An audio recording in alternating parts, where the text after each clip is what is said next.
بسم اللہ الرحمن الرحیم۔ اللہ کے نام سے شروع جو بڑا مہربان نہایت رحم والا ہے۔ ایک بادشاہ نے ایک دن اس خواہش کا اظہار کیا کہ محل میں اتنے سارے عقل مندوں کے ساتھ ایک بے وقوف بھی ہونا چاہیے جو سب کے لیے تفریح کا باعث ہو۔ چنانچہ بڑی کوششوں کے بعد ایک بے وقوف کا انتخاب ہوا اور اس کے لیے ایک خاص قسم کا تاج بنوایا گیا۔ بادشاہ اس سے روزانہ چند ایک سوالات پوچھتا اور بے وقوف کے جوابات سن کر بادشاہ اور درباری خوب ہنستے۔ وقت گزرتا گیا اور ایک دن بادشاہ سخت بیمار ہو گیا، یہاں تک کہ طبیبوں نے جواب دے دیا۔ بادشاہ نے اپنی تکلیف دور کرنے کے لیے اپنا آخری وقت بے وقوف کے ساتھ گزارنے کا فیصلہ کیا اور اس کو طلب کر کے کہا کہ آج تم سوال کرو، میں جواب دیتا ہوں۔ بے وقوف نے سوال کیا، آپ اپنی موت کے بعد کہاں تشریف لے جائیں گے؟ بادشاہ نے جواب دیا، اپنے مالک کے پاس۔ بے وقوف کا اگلا سوال تھا، آپ وہاں کتنے دن رہیں گے؟ بادشاہ نے کہا، ہمیشہ ہمیشہ کے لیے۔ بے وقوف نے پوچھا، پھر تو آپ نے وہاں اپنے آرام اور قیام کے لیے بہترین انتظام کیا ہوگا۔ بادشاہ اس سوال پر حیران ہو گیا اور جواب دیا، نہیں، میں نے تو کوئی انتظام نہیں کیا۔ بے وقوف نے اپنے سر سے بے وقوفی کے تاج کو اتار کر بادشاہ کے سر پر رکھتے ہوئے کہا، گستاخی معاف، میرے سے زیادہ آپ اس تاج کے حقدار ہیں۔ جہاں رہنا نہیں تھا وہاں اتنی بڑی سلطنت، اور جہاں ہمیشہ کے لیے رہنا ہوگا وہاں کے لیے کچھ بھی نہیں۔ اپنے اپنے دائرے میں دیکھ لو، حسب طاقت ہر کوئی فرعون ہے۔ انسان سخت مزاج کب بنتا ہے؟ جب بہت سارے لوگ اس کی نرمی کا غلط فائدہ اٹھا چکے ہوتے ہیں۔ کسی کے راز تلاش نہ کرو، اگر نظر آ جائے تو فاش نہ کرو۔ لوگوں کو بے وقوف بنانا بہت آسان ہے، لیکن قائل کرنا کہ انہیں بے وقوف بنایا جا رہا ہے بہت مشکل ہے۔ کبھی اپنی چال کا اعلان مت کرو جب تک تم اس کو چل نہ لو۔ عورت وہ بند کلی ہے جو اپنے مرد کی ذرا سی چاہت اور توجہ پا کر کھلے گلاب کی مانند مہکنے لگتی ہے۔ دشمن کو اپنی کامیابی سے مارو اور اپنی مسکراہٹ سے دفناؤ۔ میں آہستہ چلتا ہوں مگر میں کبھی پیچھے کی جانب نہیں جاتا۔ جب تم ہمت ہارنے لگو تو سوچنا کہ تم نے شروع کس وجہ سے کیا تھا۔ ان لوگوں پر زیادہ توجہ دیا کرو جو تمہاری جیت پر تالیاں نہیں مارتے۔ زندگی پانی کے بلبلے کی طرح ہے، نہ جانے کب ہوا نکل جائے کچھ پتہ نہیں۔ اگر خوش ہو تو آہستہ سے ہنسا کرو تاکہ غم نہ جاگ جائے، اور اگر غمگین ہو تو آہستہ رویا کرو تاکہ آنے والی خوشی کہیں نا امیدی میں نہ بدل جائے۔ تمہاری ہر وہ جیت اصل میں ہار ہے جس کا مقصد کسی کو نیچا دکھانا ہو۔ 3 چیزیں احتیاط سے اٹھانا چاہیے، قلم، قدم اور قسم۔ خوش ہونا ہے تو تعریف سنیے اور بہتر ہونا ہے تو تنقید سنیے۔ لفظوں کے بھی ذائقے ہوتے ہیں، بولنے سے پہلے چکھ لیا کریں۔ اپنے اپنے دائرے میں دیکھ لو، حسب طاقت ہر کوئی فرعون ہے۔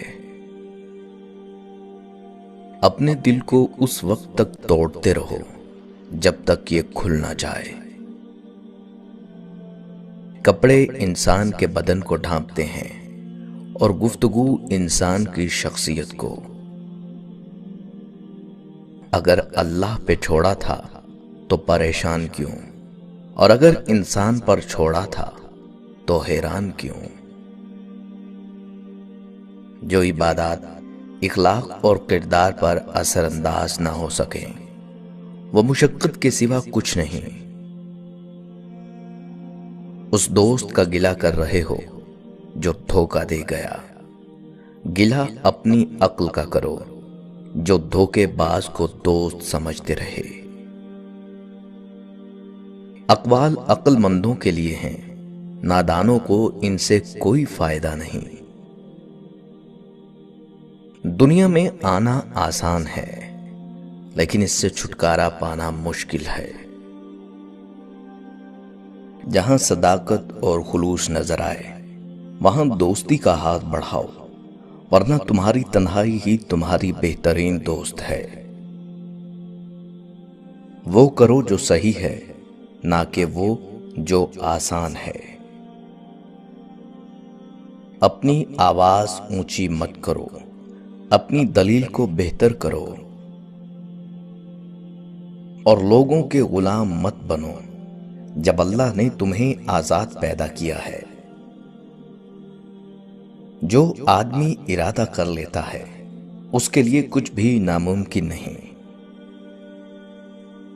سائل کو خالی نہ لوٹاؤ، کیونکہ یہ اللہ کا تم پر کرم ہے کہ اپنی مخلوق کو تمہارے دروازے پر بھیجتا ہے۔ دنیا کے سبھی لوگ خوبصورت ہیں، بدصورتی ہمارے رویوں اور سوچ میں ہے۔ نیچے گرنا ایک حادثہ ہے، نیچے رہنا ایک مرضی ہے۔ اچھی گفتگو کرنا اچھے خون کی پہچان ہے۔ دوسروں کے ساتھ زیادہ تر وہ لوگ نیک سلوک کرتے ہیں جو خود بھی مشکل وقت گزار چکے ہوں۔ ماں باپ کے ساتھ تمہارا سلوک ایسی کہانی ہے جو لکھتے تو تم ہو لیکن تمہاری اولاد تمہیں پڑھ کر سناتی ہے۔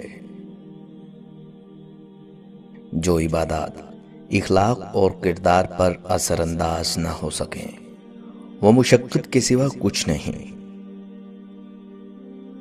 جو مانگوں دے دیا کرے زندگی، کبھی تو میرے باپ جیسی بن کر دکھا۔ دلاسا دیتے ہوئے لوگ کیا سمجھ پاتے، ہم ایک شخص نہیں کائنات ہارے تھے۔ جب انسان پر اچھا وقت آتا ہے تو وہ بھولنے والی چیزوں میں سب سے پہلے اپنی اوقات بھولتا ہے۔ کچھ لوگوں کو عزت راس نہیں آتی جب تک ان کے جیسے نہ بن جاؤ، ان کو سمجھ نہیں آتی۔ اور محبت کو الفاظ میں نہیں لہجوں میں تلاش کرو۔ الفاظ تو منافقین کے بھی بہت میٹھے ہوتے ہیں۔ میں آج تک اپنی خاموشی پر نہیں پچھتایا، جب بھی پچھتایا اپنے بول پر پچھتایا۔ کسی زمانے میں روزانہ رات کو باقاعدگی سے ابو کی ٹانگیں دباتا اور سر کی مالش کرتا تھا۔ پھر لیپ ٹاپ اور اینڈرائیڈ موبائل آیا اور اس فریضے کو گویا بھول ہی گیا۔ پچھلے دنوں ابا جی ایک لمبے سفر سے لوٹے تو تھکن کی وجہ سے چال میں کچھ لنگڑاہٹ سی محسوس ہوئی۔ نہ جانے کیوں دل میں خیال آیا اور ابا کی ٹانگیں دبانے بیٹھ گیا۔ ابا نے بس ایک سوال پوچھا، بیٹا موبائل تو ٹھیک ہے نا؟ یہ چند لفظوں کا ایک سوال نہیں، ہزاروں لفظوں پہ بھاری ایک نوحہ ہے۔ کچھ لوگ بڑے حساس ہوتے ہیں، انہیں سب نظر آتا ہے لیکن وہ کچھ کہتے نہیں۔ سوشل میڈیا میں غرق بچوں، اپنے والدین کو وقت دو، ان کے چہرے پڑھو، ان کے کہنے کا انتظار نہ کرو۔